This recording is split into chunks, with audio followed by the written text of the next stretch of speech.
Hello friend, NBK GS class में आपका स्वागत है।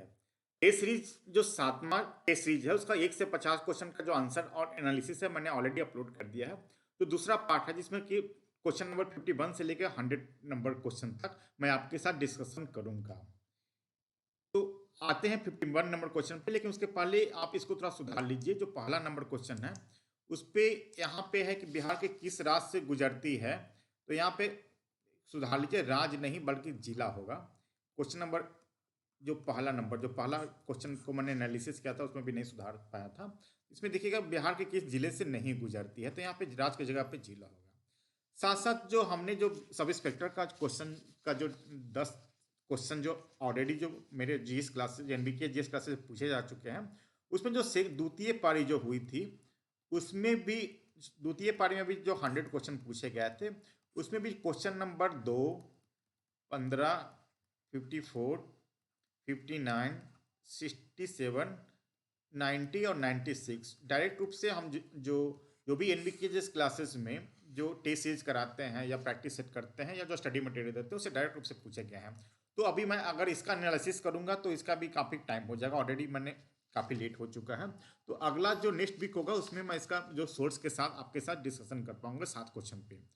तो पहला क्वेश्चन पे आते हैं कि निम्न में से किस अभिलेख में वैदिक देवताओं इंद्र, मित्र, वरुण और नातस, नातस आप लोग थोड़ा नया है, इसको आश्विन, आश्विन को नातस बोलते हैं, का उल्लेख किया गया, उद्धृत किया गया, तो किस अभिलेख में? तो ये जो बोगच कोई जो अभिलेख है इस पे देखिएगा, इसका जो पीरियड है काफी 1400 बीसी का ही है। 1400 बीसी ईसा पूर्व, बीसी मतलब ईसा पूर्व का जो बोगच कोई अभिलेख है उसमें वैदिक देवताओं इंद्र, मित्र, वरुण और नातस, इसको अश्विन बोलते हैं, उसका उल्लेख किया गया है। तो इसका आंसर ए होगा। बिहार में के चिरांद में किस काल के प्रमुख सभ्यता एवं संस्कृति का प्रमाण मिले हैं? तो जो चिरांद देखिएगा छपरा के पास है, तो ये जो मिले हैं वो नवपाषाणिक काल के हैं, तो इसका जो आंसर होगा वो सी होगा। निम्न में से कौन सा हड़प्पा शब्द था? हड़प्पा जो स्थल है वो 3 भागों में विभाजित है तथा यह शहर अपने जल निकासी प्रबंधन के लिए, वाटर मैनेजमेंट के लिए वो काफी प्रसिद्ध है। तो जो 3 भाग में प्राय जो हड़प्पा सभ्यता जो शहर जो 2 भाग में ही है, 2 भाग में ही है। लेकिन जो धौलावीरा जो टाउन प्लानिंग है उसमें 3 स्तर है में शहर बटा हुआ है इसमें, लेकिन वहां जल निकासी प्रबंधन की अच्छी व्यवस्था है। तो इसका जो आंसर होगा वो सी होगा। इसको हम लोग बोलते हैं कि उत्तल काला पॉलिशदार मिड भांड, इसको हम लोग इंग्लिश में बोलेंगे NBPW, north black polish bear.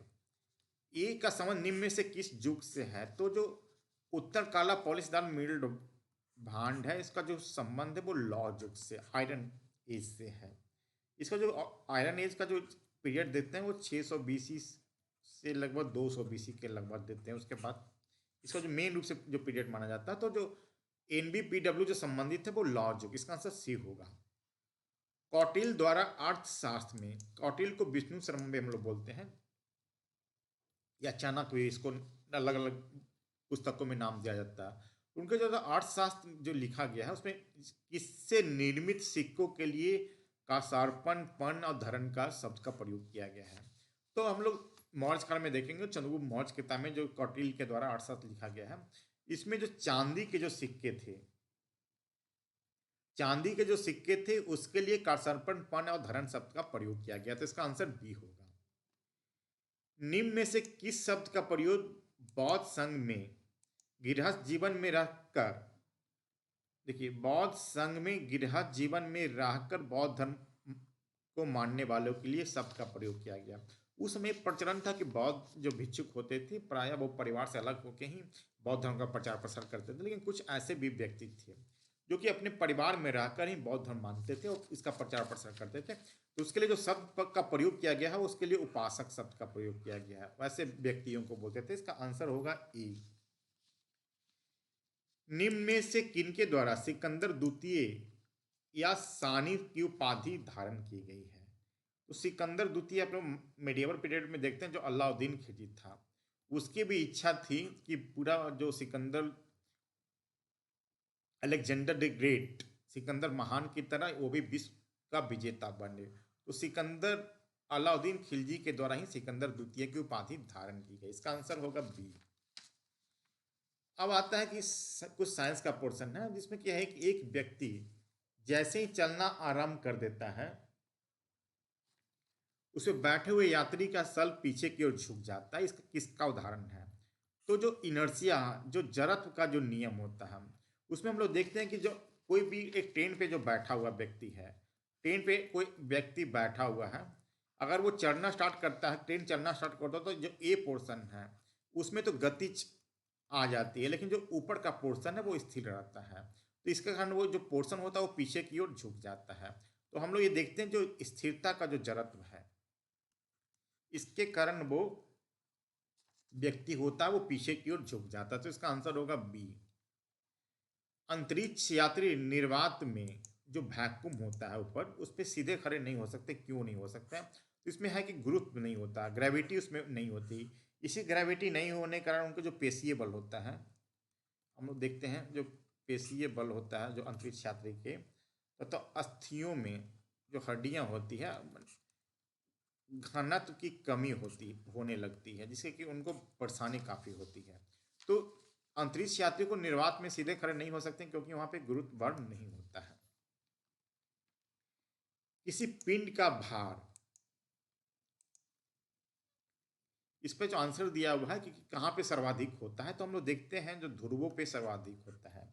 किसी पिंड का भार हम निकालेंगे कैसे? तो जो भार होता है, भार मतलब का जो डिफिनेशन होता है द्रव्यमान, जो मास हो गया प्लस गुरुत्वीय बल,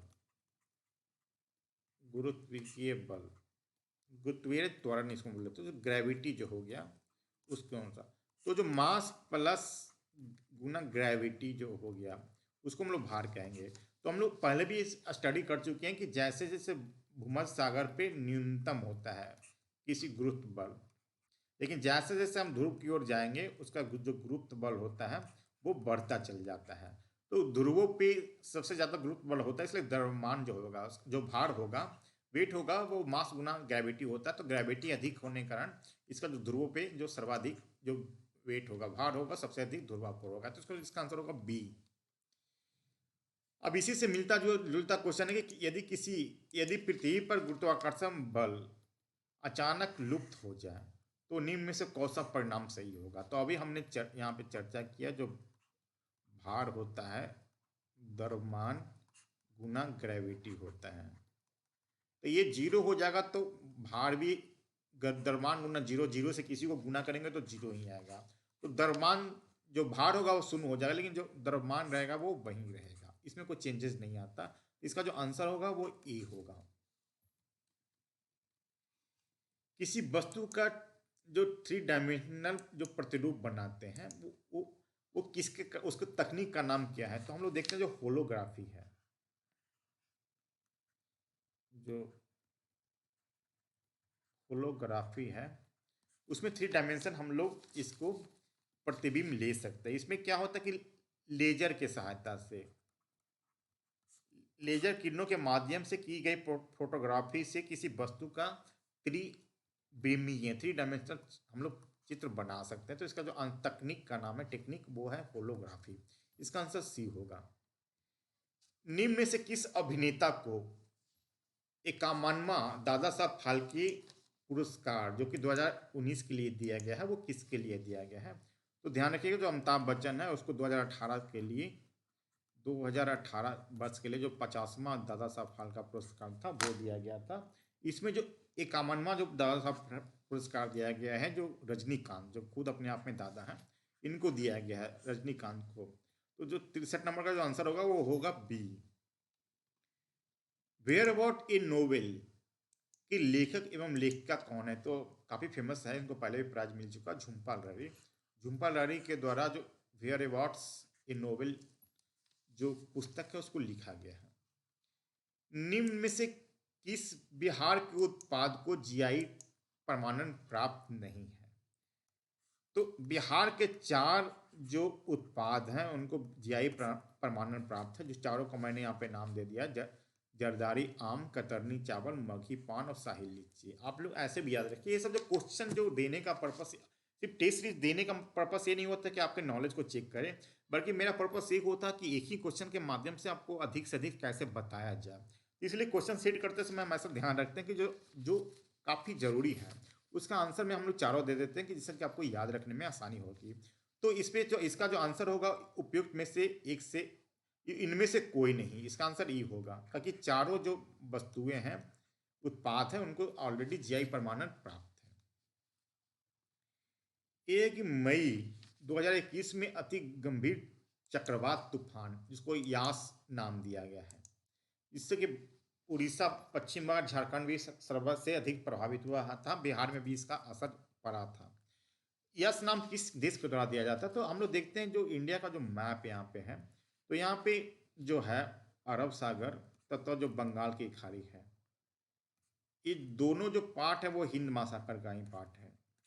तो हिंद महासागर के जो सराउंडिंग जो देश हैं, अगर हिंद महासागर में कोई अगर तूफान आता तो जो सभी जो सराउंडिंग में जो देश है, कुछ सिलेक्टेड देश है, उनके द्वारा पहले से एक क्रोनोलॉजी में नाम लिखा जाता है। पहले से डिसाइडेड होता है कि अगर इसके बाद एक तूफान आ गया, इसके बाद जो तूफान आएगा उसका नाम मतलब ABC कुछ भी लिखा रहेगा।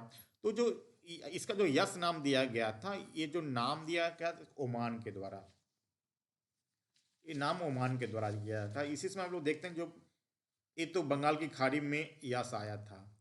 अरब की खाड़ी में जो एक तूफान आया था अति गंभीर ताउते, ये भी काफ़ी गंभीर प्रकृति के अति गंभीर चक्रवाती तूफान थे, जिसमें कि महाराष्ट्र और गुजरात भी सबसे अधिक प्रभावित हुआ था। इसका जो नाम दिया था ताउते, वो म्यांमार के द्वारा। तो इसमें 2 क्वेश्चन है, अगर दोनों में से काफ़ी इंपॉर्टेंट है, अगर क्वेश्चन आएगा तो आप ध्यान रखिएगा। ताउते जो नाम दिया गया था म्यांमार के द्वारा, जो यस नाम दिया गया है वो ओमान के द्वारा। इससे आपको दोनों जो तूफान आया था उसका भी नाम आपको याद रखना चाहिए, किस देश के द्वारा दिया गया, कौन कौन सा एरिया प्रभावित हुआ। अब है कि भारत का प्रथम हिम तेंदुआ संरक्षण केंद्र का कहाँ स्थापित किया गया है? तो उत्तराखंड में, जो उत्तराखंड है, यहाँ पे सबसे पहला जो स्नो रिपोर्ट कंजर्वेशन सेंटर, इसको हम लोग बोलेंगे हिम तेंदुआ संरक्षण केंद्र, स्नो रिपोर्ट कंजर्वेशन सेंटर जो खोला गया था वो उत्तराखंड में। इसका आंसर होगा सी। इस ये है कि खोलो गच्छू परियोजना भारत का तथा किस पड़ोसी देश के साथ संयुक्त परियोजना है? तो इस तरह का जो परियोजना है, इस तरह का जो नाम आप लोग देखिएगा, ये दोनों भारत और भूटान के बीच में जो हाइड्रो प्रोजेक्ट है वो दोनों ज्वाइंट रूप में किया जाता है। तो इसका आंसर होगा वो डी होगा। कुछ हाइड्रो प्रोजेक्ट जैसे ताला परियोजना, कोलोगोची परियोजना, कुछ 2-4 परियोजना का नाम है, उसको भी आप लोग याद रखिए, हो सकता है क्वेश्चन इससे पूछा जाए। निम्न में से किसके द्वारा बिरसैत संप्रदाय की आस्था चालू की गई थी? तो बिरसैत संप्रदाय है क्या? देखिए, जो बिरसा मुंडा के द्वारा ये एक्चुअली आस्था चालू की गई थी, इसका आंसर बी होगा। इसमें था कि आदिवासियों का जो ब्रिटिश इंडिया गवर्नमेंट थी उसमें ईसाई धर्म का प्रचार प्रसार काफ़ी हो रहा था। ईसाई धर्म को काफ़ी प्रलोभन दे के वो इस आदिवासी लोग को काफ़ी प्रलोभन दे के वो ईसाई धर्म में कन्वर्ट करवा रहे थे। इसी के तहत जो बिरसा मुंडा के द्वारा जो था वो आदिवासियों को भी जागरूकता लाने का प्रयास किया गया। वो बताने का प्रयास किया कि प्रलोभन देकर जो आप लोग धर्म जो अपना रहे हैं वो गलत है। इसी को ईसाई धर्म से परिवर्तित नहीं करने के कारण नहीं होने के कारण ही इनके जागरूकता अभियान चलाया गया एक बिरसैत संप्रदाय के रूप में, इसको बिरसैत सेक्ट बोलते हैं। तो इसका आंसर होगा बी। सारनाथ में जो स्थित चौखंडी स्तूप मूल रूप से किसके द्वारा बनाया गया था? तो सारनाथ पता ही होगा आपके, ये जो बनारस के पास सारनाथ है, सारनाथ में जो चौखंडी स्तूप जो बनाया गया वो मूल रूप से सम्राट अशोक के द्वारा। यहाँ पे जो एक जो है अष्टकोणीय है, अष्टकोणीय मीनार है। बाद में देखते हैं कि जो इस यहाँ पे 1588 ईस्वी में हुमायूं आए थे। इनके आने पे यहाँ पे एक इसके जो ऊपर का पोर्शन है वो शीर्ष में जो मुगल स्मारक के रूप में बनाया गया है, लेकिन जो मूल रूप से जो बनाया गया चौखंडी स्तूप को, वो सम्राट अशोक के द्वारा बनाया गया। खुदाई खिदमतगार आंदोलन निम्न में से किसके द्वारा चलाया गया है? तो काफी इंपॉर्टेंट है। जो उत्तर पश्चिमी जो भारत था, उसमें उसमें जो आंदोलन चलाया गया था ब्रिटिश इंडियन गवर्नमेंट के खिलाफ, वो खान अब्दुल गफ्फार खान के द्वारा खुदाई खिदमतगार आंदोलन चलाया गया था। इसका आंसर होगा बी। हाल ही में पाइका विद्रोह के 200 वर्ष पूरे हुए। 2019 में इसका 200 वर्ष पूरे हुए। इसको अभी 1857 को भारत का स्वतंत्रता संग्राम हम लोग मानते हैं, लेकिन कुछ लोग इसको जो पाइका विद्रोह हुआ था उसको भी 1819 में, इसको भी हम लोग, कुछ लोग इसको भारत का पहला राष्ट्रीय स्वतंत्रता आंदोलन के रूप में मानते हैं, लेकिन अभी इसको मान्यता नहीं प्राप्त हुआ है। अभी भी हम लोग 1857 को ही पहला स्वतंत्रता संग्राम के रूप में मानते हैं। तो इस विद्रोह का संबंध किस राज्य से? तो इस विद्रोह का जो संबंध है वो उड़ीसा से। पाइका विद्रोह जो है वो उड़ीसा में से हुआ था। इसका आंसर होगा सी। पाइका है क्या? तो जो उड़ीसा के जो गजपति शासक थे उनको पारंपरिक भूभाग प्राप्त हुआ था, लेकिन जब ब्रिटिश गवर्नमेंट के द्वारा वहां पे कुछ टैक्सेशन लगाया गया तो इसके कारण उसका जो मिलिशिया, उसके जो सैनिक लोग थे, गजपति जो शासक थे, उनके जो लोग थे वो उन्होंने विद्रोह कर दिया। उसी को हम लोग पाइका विद्रोह के नाम से जानते हैं। ये उड़ीसा में हुआ है। निम्न में से कौन से संत जो 15वीं शताब्दी के हुए तथा उनके द्वारा दक्षिण भारत से जो भक्ति थी वो उत्तर भारत में लाया गया? तो काफी फेमस नाम है। जो उत्तर भारत के जो प्रसिद्ध जो भक्ति के संत हुए भक्ति आंदोलन के, वो रामानंद है। रामानंद के द्वारा ही जो भक्ति आंदोलन था उसको दक्षिण भारत से उत्तर भारत लाया गया। जो ये थे, जो रामानंद थे, आप लोग ऐसे भी याद रखिए थोड़ा सा, रामानुज के शिष्य थे। जो रामानंद के जो 12 शिष्य बोला जाता है कि इनके 12 शिष्य हुए, इनके जो शिष्य है रामानंद के जो शिष्य हुए उसमें जो मेन है कबीर हो गए, रैदास हो गए, धन्ना, सेन, पोपा, ये सब कुछ इंपॉर्टेंट नाम है जो कि रामानंद के शिष्य हुए। तो आप लोग ध्यान रखिएगा कि काफी इंपॉर्टेंट है। यहाँ पे देख लीजिएगा, जो 2-4 नाम और मैं थोड़ा सा बता दूं आपको, हो सकता है क्वेश्चन इससे आए। जो भक्ति में जो कीर्तन को जोड़ा वो चैतन्य प्रभु ही थे, जो कि भक्ति में कीर्तन के माध्यम से वो भक्ति करते थे। जो जो नामदेव है उनके द्वारा वारकरी जो संप्रदाय है जो महाराष्ट्र में काफी फेमस है, वारकरी संप्रदाय को चला गया। इनका नामदेव का जो बानी है, जो भक्ति है, उसको गुरु ग्रंथ साहिब जो सिख जो धर्म है उसके जो प्रमुख ग्रंथ है गुरु ग्रंथ साहिब, उसमें भी इनको स्थान दिया गया। तो नामदेव काफी फेमस नाम है। जो शंकर देव है जो असम से संबंधित है, असम में जो भक्ति आंदोलन चलाया गया वह शंकर देव के द्वारा। इसलिए चारों को मैंने डिटेल बता दिया, हो सकता क्वेश्चन ना है। तो इसमें जो है दक्षिण भारत से जो उत्तर भारत में लाए वो रामानंद, आंसर होगा ए। फिरदौसी संप्रदाय की स्थापना किसके द्वारा की गई? तो फिरदौसी संप्रदाय इसलिए इंपॉर्टेंट है कि फिरदौसी संप्रदाय बिहार में ही हुआ था। बिहार में ही हुआ था, इसलिए संभावना है कि इससे क्वेश्चन आए। तो सैफुद्दीन बख्तरजी जो हैं इनके द्वारा ही ये फिरदौसी आंदोलन चलाया गया था। ये जो कुछ नाम आप लोग याद रखिएगा, शाह अब्दुल सत्तारी है, इनके द्वारा जो सत्तारी संप्रदाय है वो चला गया था। ख्वाजा बाकी बिल्ला के द्वारा नक्शबंदी, अब्दुल कादिर जिरादी के द्वारा कादरी संप्रदाय चलाया गया था। तो काफी इसलिए हम दे रहे हैं कि आपको नाम याद रखिए कि सतारी जो संप्रदाय था शाह अब्दुल सतारी के द्वारा चलाया गया। नक्शबंदी जो संप्रदाय था वो ख्वाजा बाकी बिल्ला के द्वारा, और जो कादरी संप्रदाय है उसको अब्दुल कादरी जिरानी के द्वारा चलाया गया। लेकिन इसका जो फिरदौसी संप्रदाय, इसका जो आंसर होगा सी होगा, सैफुद्दीन बख्तरजी। सिख धर्म के पवित्र ग्रंथ जो आदि गुरु ग्रंथ संकलन निम्न में से किस सिख के गुरु के द्वारा किया गया? तो अभी हमने चर्चा भी किया था कि जो अभी नामदेव की चर्चा की, नामदेव का जो वाणी है, नामदेव का, कबीर का, इनका जो वाणी है वो आदि गुरु ग्रंथ साहिब में शामिल किया गया था। लेकिन इसमें जो विशेष रूप से जो शामिल किया गया था, जो जितने भी सिख धर्म गुरु हैं उनके जो उनके जो भक्ति के जो भाव हैं, उनके उपदेश है, उनको शामिल किया गया था। इसमें नामदेव और कबीर को भी शामिल किया गया। तो जो आदि गुरु ग्रंथ संकलन जो किया गया था वो गुरु अर्जुन देव के द्वारा। इसका आंसर बी होगा। निम्न में से किस विदेशी शासक के विदेशी यात्री के द्वारा लिखा गया है कि विजयनगर साम्राज्य में विशाल संख्या में दास थे? तो सर्फडम था, वो विजयनगर साम्राज्य में काफी संख्या में था। तो यहाँ हम लोग इस क्वेश्चन सेट करने का एक रीजन ये भी था कि आप लोग इसके बारे में जान जाए। तो विजयनगर के समय ही निकोल कुंती जो आए थे, उनके द्वारा कहा गया था कि विजयनगर साम्राज्य में विशाल संख्या में दास है। लेकिन जो बारबोसा, नूनीज और सिजिल फ्रेडरिक है, इन्होंने भी विजयनगर साम्राज्य की यात्रा की थी। इन तीनों के द्वारा कहा गया था कि विजयनगर में सती प्रथा का प्रचलन था।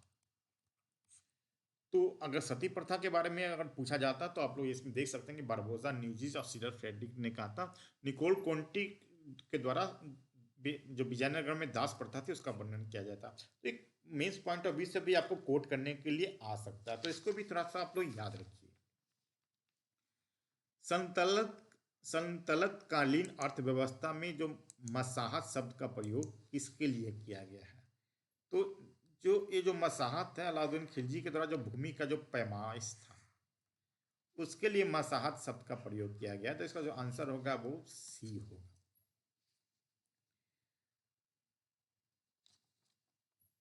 अब आगे बढ़ते हैं। जो 78 नंबर क्वेश्चन, किस निम्न में से किस मध्यकालीन शासक के द्वारा सिकंदरी गज या सनडंडी का प्रयोग किया गया है? तो इसमें हम लोग देखते हैं जो शेरशाह के द्वारा जो भूमि जो का माप था उसके लिए सिकंदरी गज और सनडंडी का प्रयोग किया गया था। जो सिकंदरी गज था वो हम लोग ऐसे नापते थे, 39 अंगुल होता था, या ये 32 इंच के बराबर एक सिकंदरी गज होता था। तो ये शेरशाह के द्वारा चलाया गया था।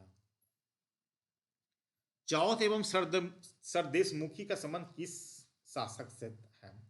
तो हम लोग देखते हैं जो मध्यकालीन इतिहास में जो मराठा साम्राज्य था, वहां पे जो काफी उपजाऊ भूमि नहीं थी, तो वो अपने आप को चलाने के लिए जो पड़ोसी जो भी उनके अंदर जो काम करते थे उसके लिए सरदेशमुखी के रूप में 1/10 भाग वो अपने डिमांड करते थे, और चौथ के रूप में 1/4 भाग जितना भी उपज होता था वो टैक्स लेते थे, उनको प्रोटेक्शन के लिए लेते थे। ये सरदेशमुखी लेते थे कि वहां पे माना जाता है कि जो मराठा साम्राज्य है वो सबके प्रमुख हैं, उसी के लिए वो 1/10 भाग लेते थे। तो आप लोग ये भी याद रखिएगा, सरदेशमुखी 1/10 लिया जाता, चौथ 1/4 लिया जाता, प्रोटेक्शन के लिए लिया जाता था। तो ये मराठा साम्राज्य के द्वारा चलाया गया था। तो इसका आंसर होगा ए। अब एक इंपॉर्टेंट क्वेश्चन है जो काफी पूछे जाते हैं। मराठा प्रशासन में जो अष्ट प्रधान थे, 8 जो मेन जो ब्यूरोक्रेट थे, उसमें दाविल या सुमंत दोनों टर्म यूज होता है। वो निम्न में से किस कार्य के लिए जाना जाता था? तो जो यहाँ पे जो विदेशी मामले थे, जो फॉरेन अफेयर्स थे, वो विदेशी मामलों को दाविल और सुमंत के द्वारा देखा जाता था। तो जो 8 जो ब्यूरोक्रेट हैं, 8 या मंत्री कह लीजिए, उनके जो काम है आप थोड़ा याद रखिए। उसमें जो विदेश मंत्रालय काफ़ी क्वेश्चन इसे आ चुके हैं दाविल या सुमंत के बारे में, इसलिए मैंने यहाँ पे दिए हैं। तो 8 का आप लोग याद रखिए, ज़्यादा नहीं है, क्वेश्चन पूछे जा सकते हैं इससे। इसका आंसर सी होगा। अब थोड़ा मैथ है, इसमें देख लीजिए कि 10 नल एक टैंक को 24 मिनट में भर सकता है, तो टैंक को 1 घंटे में भरने के लिए कितना नल की आवश्यकता होगी? तो अभी अगर सिंपल तरीके से आप देखना चाहते हैं तो देखिए 60 मिनट में चाहिए, पहले 24 मिनट आता है, इसका 2.5 है। तो अगर 10 नल है तो अगर इसको 2.5 से वो करते हैं तो 4 गुना 2.5 मतलब हो गया 5/2, तो 10 आ जाता है, तो 4 नल की आवश्यकता होगी। अगर इस तरह से नहीं आप समझ रहे हैं, हम ये बता रहे हैं कि 24 मिनट है, अगर 60 मिनट के लिए इसका 2.5 गुना है तो कितना नल होगा? तो 10 नल के बराबर होगा, तो 4 नल होगा। इसका 4 का 2.5 गुना 10 हो जाएगा। अगर एकक नियम से आप देखना चाहते हैं तो इसका ये होगा कि जो एकक नियम से अगर आते हैं तो यहाँ पे ये है कि 10 नल 1 मिनट में 1/24 करेगा, तो एक नल 1 मिनट में 1/24 गुना 10 नीचे हो जाएगा। इसलिए जब एक नल 60 मिनट में कितना करेगा, तो 1/24 गुना 10 गुना नहीं हो रहा है, गुना 60, तो ये देखिएगा यहाँ पे 1/4 आ जाएगा, यानी 1/4 होगा। तो ये 4 नल की आवश्यकता होगी, तो इसका आंसर ऐसे भी आप निकाल सकते हैं। दोनों तरीके से आप निकाल सकते हैं। अब है, कोई व्यक्ति 2 मोटरसाइकिल 40,000 रुपये के समान मूल्य पे खरीदता है। एक में 20% का लाभ होता है तो दूसरे में 20% की हानि होती है, तो कुल कितने प्रतिशत की लाभ या हानि होगी। तो इस तरह का क्वेश्चन आएगा तो आप लोग ये देखिएगा कि जो कितना पे खरीदता है कोई मायने नहीं रखता। अगर एक ही दोनों समान मूल्य पे खरीदता है, एक पे हानि होती है एक पे लॉस होता है, तो इस पे हमेशा हानि होगी। ये देखिएगा हमेशा हानि होगी। इसमें इसका जो फॉर्मूला है 100² 100 इतना परसेंट होता है। तो यहाँ पे देखिए 20% गुना 20% बटे 100 इतना परसेंट हानि होगी। तो यहाँ पे ऐसे काट देंगे तो 4% आएगा, तो हमेशा 4% की हानि होगा। अगर इस तरह का क्वेश्चन आता है तो आप लोग एक फार्मूला है 100/100%, तो यहाँ पे 20 गुना 20 बटे 100%, तो 4% होगा। इसमें मूलधन कितना मायने नहीं रखता, किसी भी मूलधन रहेगा, लेकिन समान मूल्य पे खरीदता है। एक पे सेम परसेंट लाभ होता है, दूसरे पे सेम परसेंट हानि होती है। तो 100/100 ये जो फार्मूला है वही आप लोग अप्लाई कीजिएगा, तो इसका आंसर ए होगा। एक घड़ी का दर्पण प्रतिबिंब जब एक घड़ी का दर्पण प्रतिबिंब देखा गया तो 8:30 बज रहा था, तो वास्तविक समय क्या था। तो आप यहाँ पे देखते हैं एक घड़ी है, 8:30 बज रहा था, तो यहाँ पे घड़ी 6 पे रहेगा। यहाँ पे जो 8:30 होगा, यहाँ पे अगर 9 लिख लेते हैं तो यहाँ पे इस तरह के रहेगा, इस तरह से रहेगा। और इसका प्रतिबिंब बना, तो एक्चुअल जो था तो ये तो 6 नंबर पे रहेगा ही, मिनट की सुई। यहाँ पे देख रहे हैं जो 3 है, 3 से थोड़ा सा ये रहेगा, तो ये बनेगा 3.5। तो इसका जो आंसर होगा वो ए बनेगा। अब है कि संजीव घर से बस स्टॉप के लिए सामान जो डेली निकलता है उससे 15 मिनट पहले वो निकलता है। बस स्टॉप पहुंचने में उसको 10 मिनट लगते हैं, वो 8:40 में पहुंच जाता है। 8:40 में वो बस स्टॉप पहुंच गया, 10 मिनट लगा, तो पहुंचा कितने बजे, निकला घर से कितने बजे, 8:30 में। लेकिन वो 15 मिनट पहले, जितना डेली निकलता उसको 15 मिनट पहले निकला, तो 8:30 बटे जो 15 मिनट हो गए, तो टोटल जो डेली जो निकलता था, वो 8:45 में निकलता था। तो आंसर जो होगा वो सी होगा। आप समझ गए होंगे कि जो 8:40 में वो बस पहुंच चुका था, लेकिन 10 मिनट जाने में लगे, तो घर से 10 मिनट लगे, तो 8:30 में वो निकला। लेकिन डेली वो 15 मिनट पहले जो निकलता था उसके पहले 15 मिनट पहले निकलता था। तो डेली कब निकलता था पूछा, वो समांतर कितने बजे बस स्टॉप के लिए निकलता था, तो समांतर जो निकलता था वो 8:45 में निकलता था। राजेश का कक्षा में शुरू से 15वां पोजीशन था, तो अंत से 13वां पोजीशन है, तो उस क्लास में कुल कितने बच्चों की संख्या। तो अगर इस क्लास का क्वेश्चन आएगा तो आप लोग सीधे देखिएगा कि जो 15 + 13 - 1, तो 28 - 1 बराबर 27, 27 टोटल बच्चे हैं। अब आते हैं कि भारत में मान्यता प्राप्त कितने राजनीतिक दलों की संख्या क्या है। तो जो मान्यता प्राप्त दलों की संख्या जो इंडिया में है वो है 8। 3 तरह के राजनीतिक दल होते हैं, एक हो गया राष्ट्रीय, दूसरा हो गया राज्य स्तरीय, और जो तीसरा हो गया वो है गैर मान्यता प्राप्त, लेकिन उसको भी चुनाव आयोग के द्वारा पंजीकृत किया जाता है। जो कि राष्ट्रीय राज्य स्तरीय नहीं हुआ उसको गैर मान्यता प्राप्त करते हैं, लेकिन वो भी चुनाव आयोग के द्वारा पंजीकृत होता है। तो अभी 8 जो है राजनीतिक दल, उनको राष्ट्रीय राजनीतिक दल के रूप में मान्यता प्राप्त है। आप देख सकते हैं जो अभी एक पे है बीजेपी, कांग्रेस, बीएसपी, जो सीपीआईएम हो गया, सीपीआई और कम्युनिस्ट पार्टी हो गया, एनसीपी जो शरद यादव की पार्टी है, टीएमसी जो ममता बनर्जी की पार्टी है, और जो नेशनल पीपुल्स पार्टी बोला जाता है, नेशनल पीपुल्स पार्टी, जो कि मेघालय के जो अभी मुख्यमंत्री कॉमरेड एक्स संगमा, उनके उनकी जो पार्टी नेशनल पीपुल्स पार्टी, हाल ही में उनको राष्ट्रीय राजनीतिक दल के रूप में मान्यता प्राप्त हुआ। तो टोटल 8 राष्ट्रीय राजनीतिक दल हैं। अब कि निम्न में से कौन से राज्य संविधान की 6ठी अनुसूची में शामिल नहीं है? तो संविधान की जो 6ठी अनुसूची में 4 स्टेट को रखा गया है, जो उत्तर पूर्वी के जो जनजातीय इलाके के स्टेट हैं, वो है असम हो गए, असम, मेघालय, मिजोरम और एक त्रिपुरा आता है। ये 4 स्टेट को 6ठी अनुसूची में रखा गया, जिसमें कि जो वहाँ के जनजातीय प्रशासन के लिए राज्यपाल का कुछ वैल्यू, राज्यपाल को पावर दिया गया है।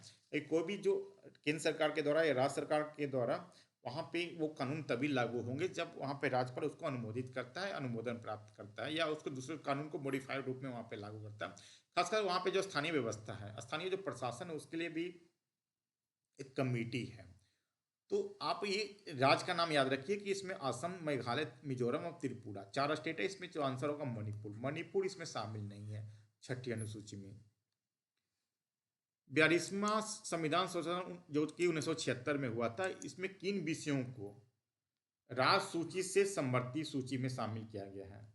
इनमें राष्ट्र सूची में शामिल किया गया नहीं, इसका सॉरी, इसका जो आप लोग सुधार लीजिए, ये थोड़ा गलत हो गया है।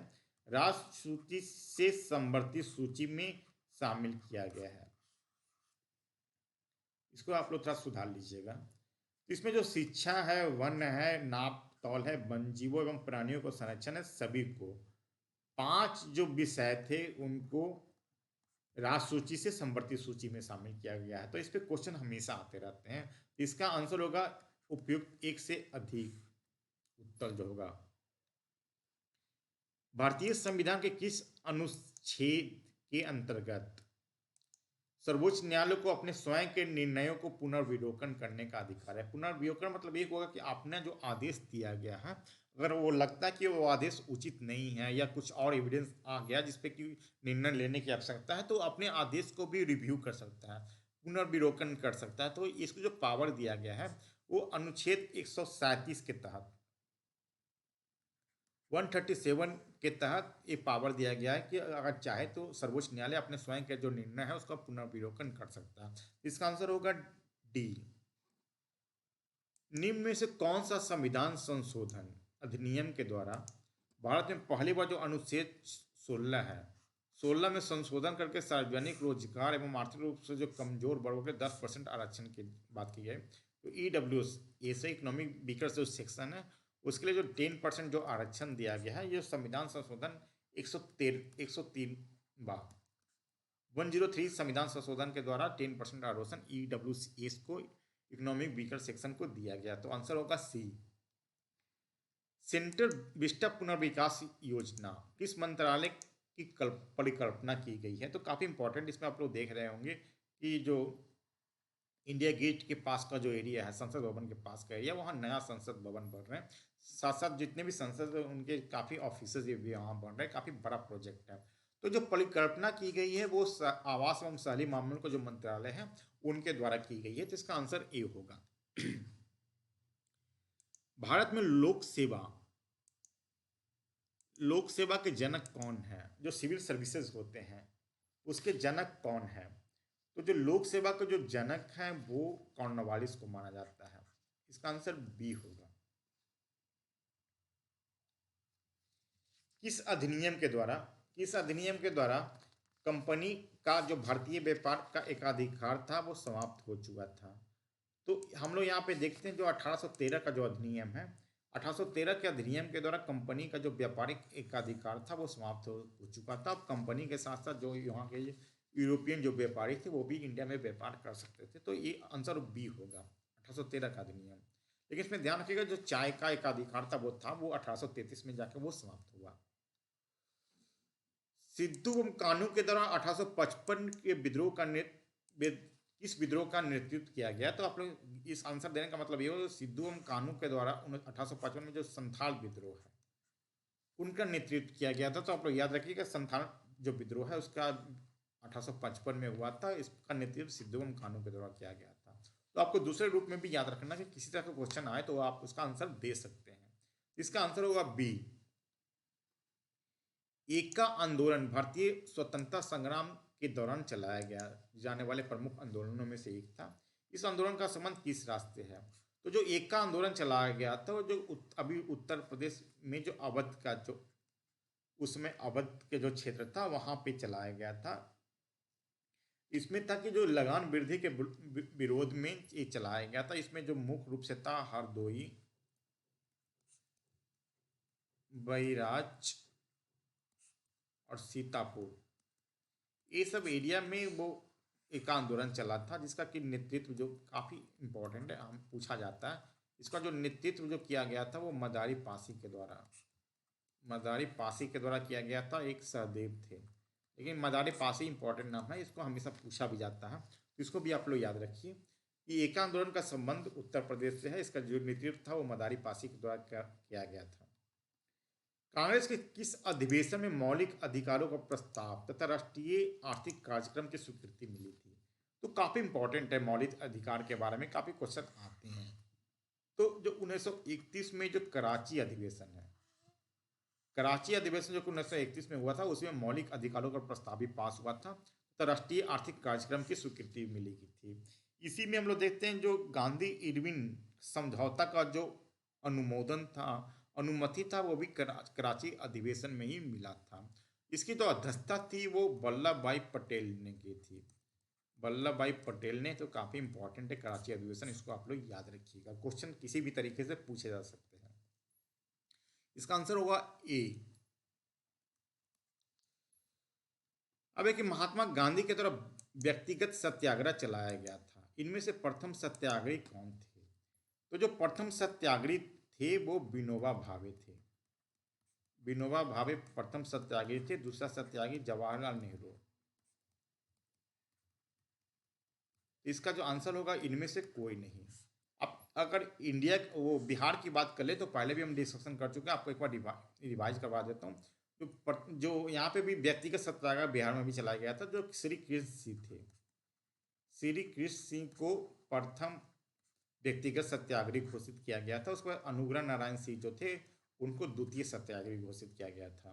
तो अगर बिहार संदर्भ में पूछा जाता तो आप याद रखिए श्री कृष्ण सिंह को व्यक्तिगत सत्याग्रह का प्रथम सत्याग्रही बनाया गया था। लेकिन यहाँ पे जो ऑल ओवर इंडिया के कॉन्सेप्ट में देखते हैं तो महात्मा गांधी के द्वारा विनोबा भावे को प्रथम सत्याग्रही घोषित किया गया था।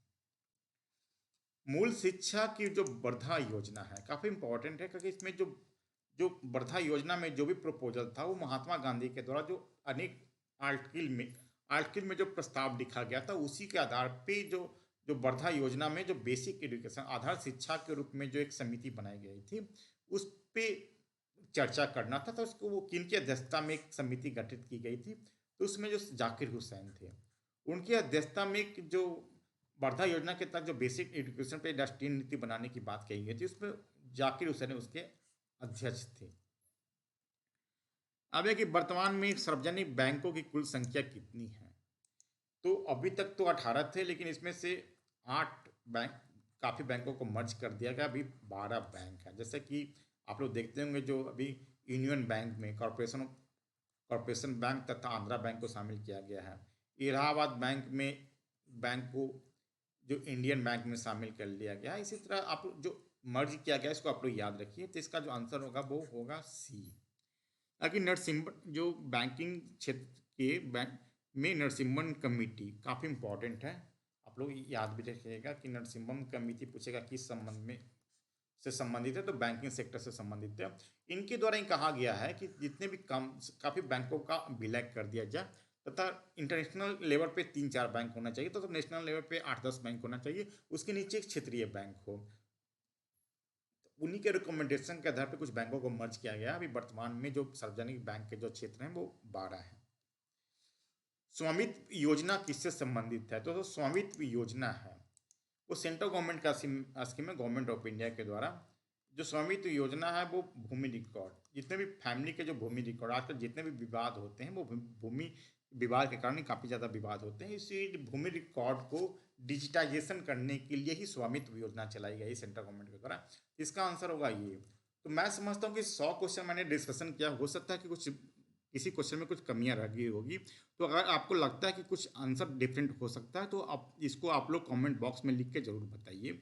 साथ ही साथ जो टेलीग्राम ग्रुप से जुड़िए, क्योंकि अभी तो क्वेश्चन मैं जो शेयर करता हूँ, क्योंकि आंसर आप जानने से बेटर है कि पहले आप क्वेश्चन को खुद सोल्व करें, जिससे कि आपको कॉन्फिडेंस पे बिल्डअप होगा। ताकि अगर वो क्वेश्चन गलत होता है तो उसका भी एनालिसिस आप सुनते हैं तो वो काफ़ी फायदेमंद होगा आपके लिए।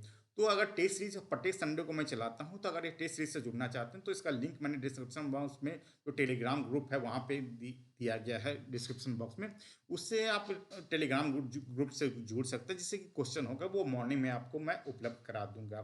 तो मैं समझता हूँ कि अगर ये वीडियो कैसा लगा कृपया कमेंट बॉक्स में लिख के ज़रूर बताइए। और अगर आप चाहते हैं तो आप मेरे साथ जो है कमेंट बॉक्स में अपना स्कोर भी शेयर कर सकते हैं। और अगर ये वीडियो अच्छा लगता हो तो अपने दोस्तों के साथ भी शेयर कीजिए। जो नोटिफिकेशन जो बेल बटन को क्लिक जरूर कीजिएगा, क्योंकि जो भी वीडियो मैं अपलोड करूंगा उसका नोटिफिकेशन आपको मिलता रहे। और अभी तक अगर मेरे चैनल को सब्सक्राइब नहीं किया तो कृपया सब्सक्राइब कर लीजिए। धन्यवाद।